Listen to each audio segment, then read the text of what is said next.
Semua kita diuji oleh Allah dalam perkara ini. Karena setiap orang beriman itu saudara.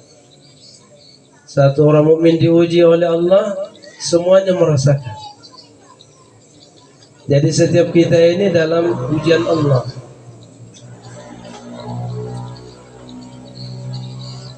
Bila ujian kematian itu datang, dalam kondisi, dalam keadaan hati kita itu tetap memuji kepada Allah, maka Allah Subhanahu wa ta'ala akan bangunkan kita itu rumah pujian, Baitul Hamdi, rumah pujian di dalam surga. Bapak-bapak dan ibu-ibu yang mulia, kematian ini mengingatkan kita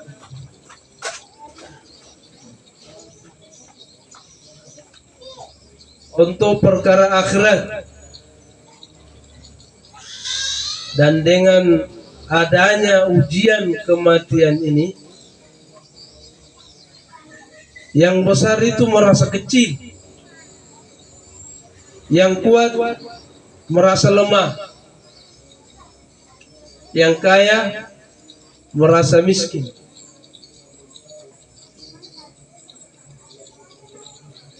Dengan ujian kematian ini manusia itu baru merendah, baru bisa merendah.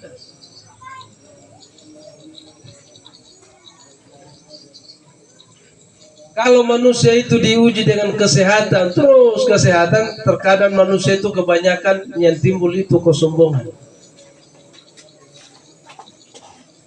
Tapi dengan diujinya kita dengan kematian, itu menandakan diri kita itu tidak punya apa-apa. Sehingga manusia itu baru sadar, ternyata saya ini tidak memiliki apa-apa. Saya ini bukan siapa-siapa.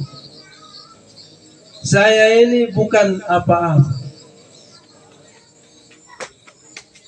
Bapak Ibu yang mulia, terus, nah kalau kita itu di dunia ini merasa mulia, di mana letaknya itu kemuliaan? Hari ini orang itu berbangga-bangga, berbondong-bondong, berlomba-lomba, pasang ego. Hampir semua atau secara umum kebanyakan manusia itu tidak mau tinggal di bawah, tidak mau direndahkan. Semuanya mau tinggal di atas. Tidak ada yang mau dipandang enteng, tidak mau diremehkan. Semuanya saya ini, kalau bukan saya. Nah, dengan kematian itu manusia itu baru sadar. Dengan adanya kematian, manusia itu baru sadar. Ternyata setelah kita mati, rumah kita yang 3 tingkat, kendaraan kita yang mobil mewah, harta yang banyak, kematian itulah yang menyadarkan, oh ternyata bila kematian datang kita tidak punya apa-apa. Dan perasaan bangga, perasaan sombong, perasaan ego, gengsi yang selama kita hidup itu rupanya perkara yang dipinjam-pinjam. Perasaan yang merasa ini, merasa itu, perasaan yang kita miliki itu ternyata barang yang dipinjam.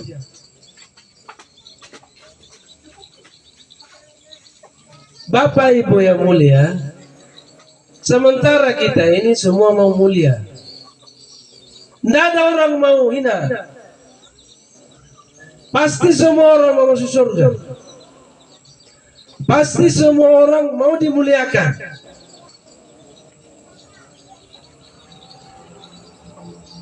Semua orang mau diangkat derajatnya. Semua orang mau bahagia. Semua orang mau damai. Semua orang mau selamat. Semua orang mau masuk surga. Nah, kira-kira letaknya di mana? Kira-kira yang menyebabkan kita mendapatkan itu di mana? Sementara kita hidup di dunia ini berbondong-bondong memperbanyak. Ada orang yang memperbanyak mobil. Ada orang perbanyak rumah. Ada orang perbanyak uang, ada orang perbanyak istri, ada orang perbanyak anak, ada orang perbanyak harta. Sibuk, semuanya orang rata-rata mau banyak, tidak ada yang mau sedikit. Nah, kira-kira kemuliaannya di mana?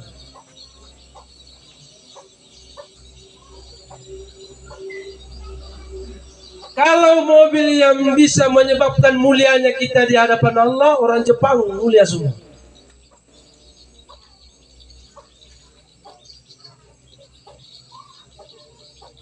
Kalau dengan harta yang banyak sehingga kita mulia, orang Cina mulia semua. Kalau dengan jabatan kita mulia, pejabat-pejabat, raja-raja, menteri-menteri, gubernur, bupati, mulia semua. Tapi adakah orang yang pastikan kalau presiden ini, raja ini, gubernur ini, menteri ini yang sudah selamat dari neraka? Tidak ada. Tidak ada yang berani.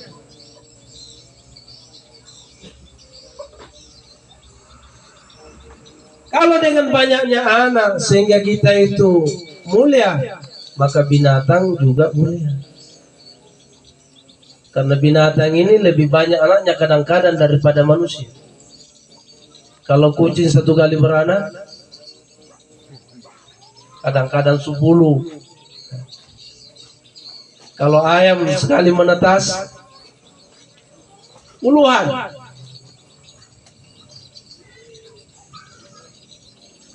Bapak Ibu yang mulia,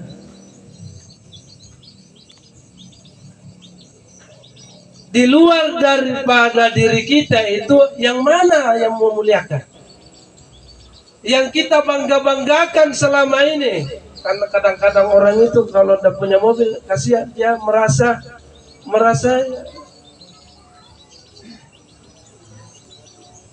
nanti itu merasa mulia, dianggap dirinya kalau ada mobilnya, rumahnya megah, kendaraannya mewah, uangnya banyak. Kira-kira semua itu mana yang lebih mulia daripada diri kita? Di luar daripada diri kita, ini ciptaan Allah diri kita.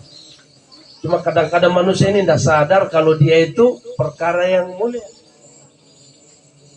ciptaan yang paling mulia. Dan kadang-kadang orang itu lebih menganggap barang-barang yang di luar daripada dirinya lebih mulia daripada dirinya. Sehingga kadang-kadang orang itu lebih merawat kendaraannya daripada dirinya. 3 kali Mina cuci motornya, dia belum pernah mandi. Apalagi yang punya mobil, tapi mau maaf ini, tidak semua juga, tapi kadang-kadang rata-rata. Saya juga kadang-kadang begitu, Pak, belum pakai mandi, mobil saya sudah saya mandi. Karena kita anggap itu berharga. Nah, terkadang kita ini lupa diri. Terkadang kita ini anggap barang itu lebih berharga daripada diri kita, sehingga diri kita ini dilupakan. Sementara yang menyebabkan kita mulia di hadapan Allah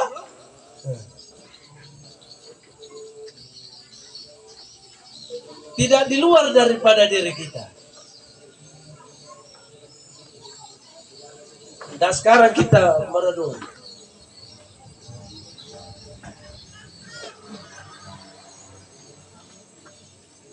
Baik, anggaplah semua benda-benda itu tidak ada apa-apanya dibanding diri kita. Kalau ada orang yang menganggap benda-benda emas itu, nikel itu, tambang itu, mobil itu, uang itu jauh lebih berharga daripada dirinya, perlu dikasih masuk di rumah sakit jiwa. Karena kesehatan ini jauh lebih berharga daripada 7 lapis langit. Kalau kesehatan, belum nyawanya. Makanya kalau ada orang menganggap benda-benda di luar daripada dirinya itu lebih berharga daripada dirinya, perlu disuruh berobat. Nah sekarang kembali ke dalam diri kita. Toh kalau diri kita ini mulia, yang mananya? Kira-kira dalam diri kita itu yang mananya yang mulia?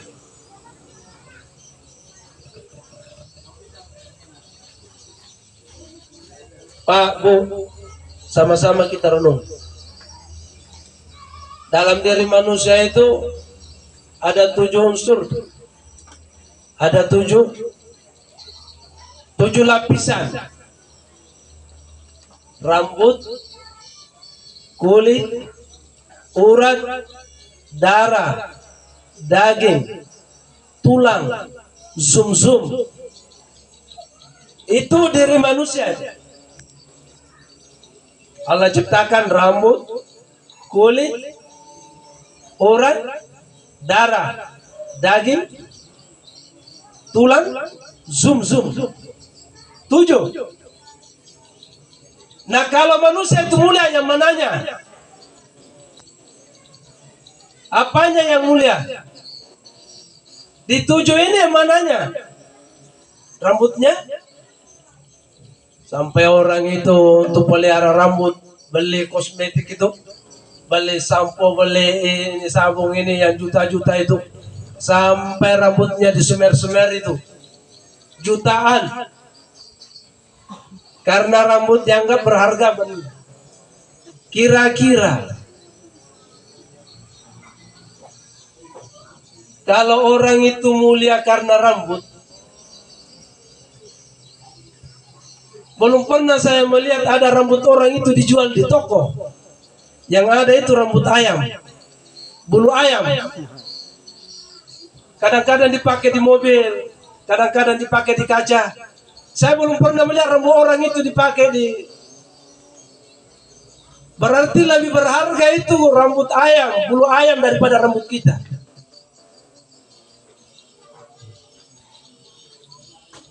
Kalau kulit, kira-kira orang itu kalau dikuliti, saya belum pernah melihat itu di warung-warung itu bilang ini kikil, ini kulit manusia. Yang ada kulit sapi. Kalau ayam di Jawa itu kadang-kadang digaringkan dibikin kerupuk.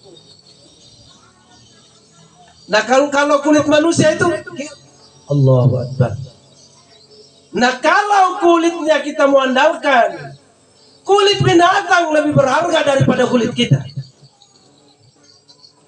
Kalau dijual lebih laku kulit binatang. Sampai ke sumsum.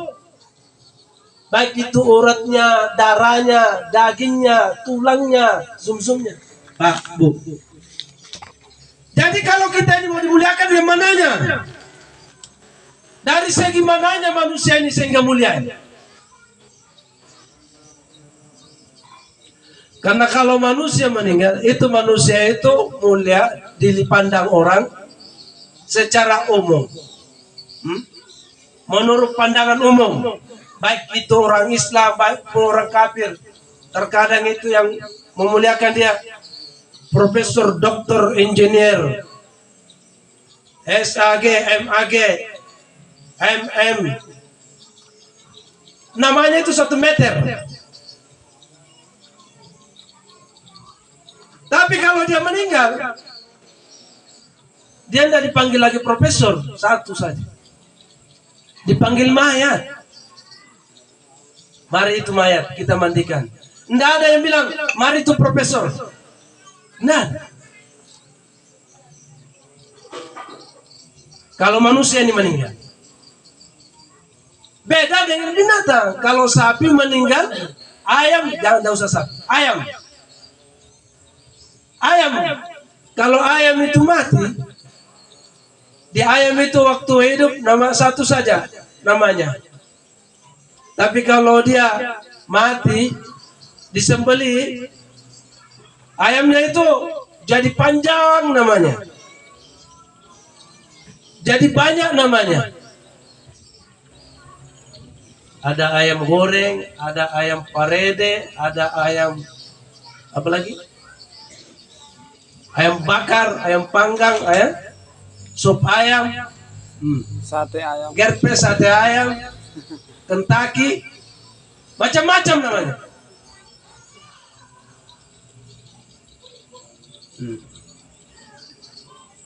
Bapak Ibu yang mulia, nah terus kita ini kalau mau dimuliakan yang di mananya, Pak?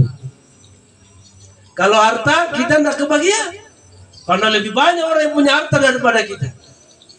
Apa angkat apalagi? Allah. Makanya Allah ini betul-betul maha adil. Fafirru ilallah. Makanya kita ini disuruh lari kepada Allah. Larinya kita kepada Allah. Kalau mau mulia, kembali kepada Allah. Inna akramakum indallahi atqakum. Jadi orang yang paling mulia di hadapan Allah itu adalah orang yang paling bertakwa. Bukan yang paling banyak hartanya, bukan yang paling tinggi jabatannya, pangkatnya, kedudukannya, bukan yang paling banyak pekerjaannya.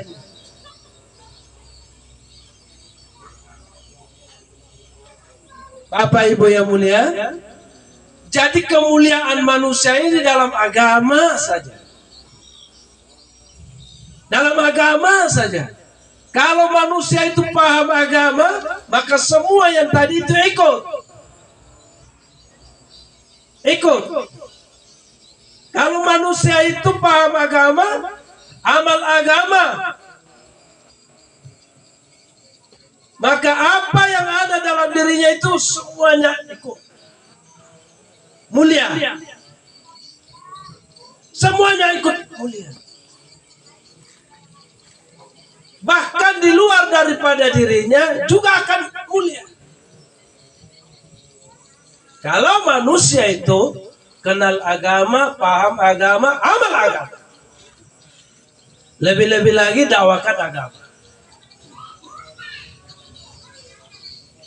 Karena tidak ada unsurnya. Unsur kemuliaan itu di luar daripada agama tidak ada. Unsur kebahagiaan, keselamatan, kejayaan, kesuksesan dunia yang sementara, akhirat yang selama-lamanya, di luar daripada agama tidak ada unsur. Tidak ada. Mau dia datang dari arah mana, tidak ada. Bapak Ibu yang mulia, maka kita ini bersyukur kepada Allah. Allah kasih agama. Masih ribuan miliaran orang hari ini belum dikenalkan lagi agama. Tahun kemarin di Pakistan saya dengar Masya berikan tausiah, seorang ulama besar memberikan tausiah. Orang menduduki dunia ini kurang lebih daripada 7 miliar. Baru kurang lebih 1,7 miliar yang sudah ucapkan syahadat. Masih ada 5 miliar lebih yang belum syahadat. Yang 1, ini itu dalam proses lagi. Ada orang baru syahadat, belum sholat. Ada lagi orang yang sholat 2 kali dalam setahun.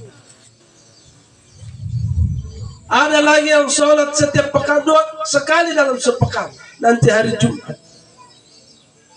Kadang-kadang juga ada orang sholat 5 waktu, bolong-bolong. Ada yang pun 5 waktu, kadang-kadang masih di rumah, sendiri-sendiri. Ada yang berjamaah, kadang-kadang. Datang di waktu maghrib, tidak datang di waktu isya. Datang di waktu isya, tidak datang di waktu subuh. Datang di waktu subuh, tidak ada waktu duhur. Datang di waktu duhur, asar dia tidak ada. Proses. Ada yang datang 5 waktu diproses. Kadang-kadang orang datang karena maunya jadi bilang, weh, orang rajin tahu. Orang ahli masjid. Diproses.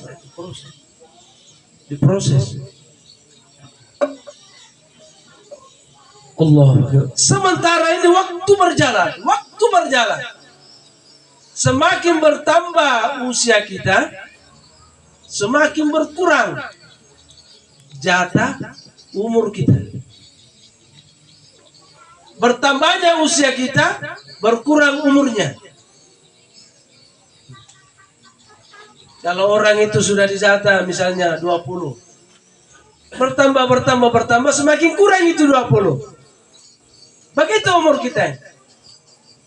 Bapak Ibu yang mulia, nah, kematian datang ini bukan karena sakit. Tidak ada hubungannya itu sakit dengan kematian. Kalau ada hubungannya sakit dengan kematian, semua orang sakit mati semua nih. Ternyata banyak orang sehat yang sakit, yang meninggal. Minggu lalu, saya di Lambaresi.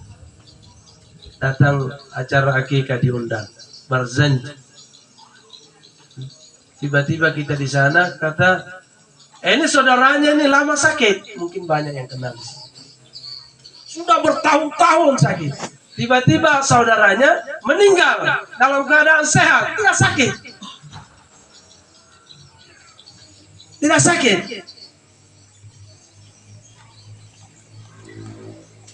Bapak Ibu yang mulia, jadi kematian itu datang karena rezekinya itu sudah habis di dunia ini. Rezekinya sudah habis di dunia ini. Walaupun masih banyak harta, tapi jatah rezekinya itu habis.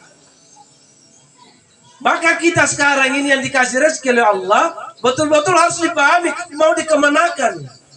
Pak, Bu, kita ini kata ulama, waktu saya di India,